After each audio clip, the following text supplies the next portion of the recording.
The government's aim then is getting people through doors and spending money. Thousands of jobs depend on it. In a moment, we'll talk to Ali Wolf about performance venues. But first, Jace Tyrrell represents hundreds of retailers and businesses in the centre of the capital. Jace, was this enough clarity from the government for you? Well, it's certainly very welcome news that the Prime Minister set out, guidelines for the future, particularly around coming back to the office, but also public transport. But it's been incredibly slow here, our sort of reopening in the West End. For a month now, we've had retail opened, and we're still 75% down, where the average across the country and a lot of high streets is around 50%. So it's still highly precarious. 1 in 10 Londoners are employed in the West End, and we could be looking at potentially 50,000 job losses unless the office workers start returning to the West End. And also there's plans to improve the access and capacity on public transport.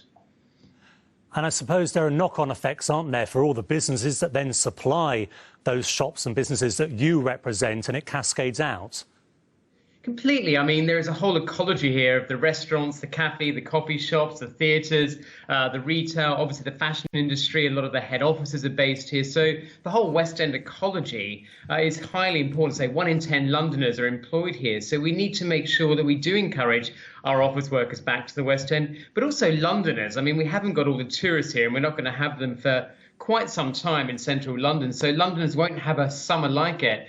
And there's a lot of incentives and promotions to obviously encourage customers back into the West End and to do it safely. And I say there are extraordinary measures that the retailers and the hotels have taken to welcome customers back. So good news, we have some guidance, but still highly precarious unless some of those office workers start coming back this summer. Jace, when I look at the list of chains that have collapsed in the last few months, TM Lewin, Monsoon, Cath Kidston, Laura Ashley, Oasis, Warehouse, Harvey's, to name just a few, not even to mention the big chains that are shutting stores, do you think our streets are going to be permanently scarred from this? I think for retail particularly, there's been a structural shift for such a long time. And I think what's happened in the last 3 months is probably what may have taken 5 years if COVID didn't happen. So I think there is huge sort of changes for the retail sector, particularly this pronounced shift to online and also to shop in a more sustainable way. But saying that, from all of our research with customers and colleagues, there is still a desire to come into physical stores. And I think what the West End offers, for example, is not just the retail, it's obviously all the other businesses that go with coming to somewhere like the West End. And the office market, I mean, there's a lot of talk around permanently working from home.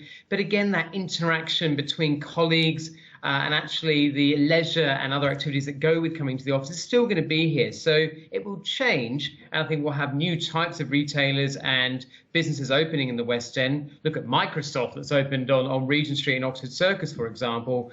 But in the medium term and for this year, we certainly need to get office workers back and public transport with more capacity, or we could see 50,000 jobs. Sorry to cut you off. We just want to turn to our other guest, but thank you so much for your insight. Well, let's turn now to the other announcement from the Prime Minister. Theatres and music venues